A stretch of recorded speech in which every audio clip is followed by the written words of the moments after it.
It's Mr. D in the middle with Mr. D1 at blogspot.com with some teaching tips for day 1 of lesson 2, level 2, middle school sightseeing program S cubed. And today is a Monday, it's the second week of school. Last week we used unisons in order to start to get the students to hear the octaves as they're transitioning into mixed choir. And this week it's going to be more moving towards the visual representation and how they can recognize those. We did a little bit through rhythm last week, asking them to begin to notice unisons among the parts, and now we're going to move towards pitch, and we have to be very careful as we make that transition for the beginners.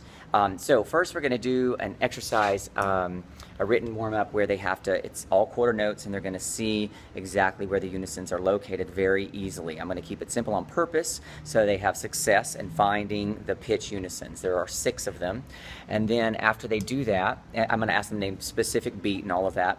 After they do that, we're going to do a rhythm exercise, and I'm getting a little more picky with the unisons. I'm trying to hide them a little bit, and we want to teach them to find those rhythmic unisons. They're easier to find in the rhythm exercises, so we're just kind of using that. Also working on balance, and then we're going to jump into the game. We're using Do-Ti-Ti for the forbidden pattern, and while they're doing the game, I've written some things down. I just want to check it out here. The focus will be on denoting the difference between a true unison and an octave unison. And sometimes I'm going to ask just the girls to sing or just the boys to sing for a moment as a distraction, so that they will have a moment to hear and notice it while they're playing the game.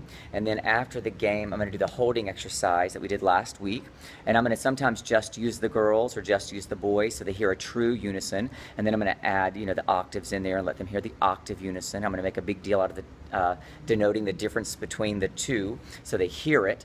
And then we're going to go into a song, an actual song that they're going to sing for their first little concert in October. And that song is Roger Emerson's Sinnerman. I love his stuff. It's very good for this age group. And this is a great teaching tool. There's lots of unison work in it. And I'm going to have them start to, I'm going to use that as a transition into treble and bass clef teaching. I'm going to have them look at specific measures and find unisons among the girls, and then use the key signature to find unisons with the boys. So that's how I'm going to make that transition. And you can use that song or some other song that you have that it has a lot of unison work in it that's SAB in 3-part, because the point is to try to get the students to recognize the bass clef notes don't look the same as the treble in their placement while they are still unison. That's where we're headed this week. So there won't be a sight singing example today. We're just we're starting to do application work, so there won't be as many sight singing examples. We're putting it into the rep, and we're going to have probably 1 or 2 per lesson. But I want to do that translation into the real rep. That's where we want them to live anyway, ultimately.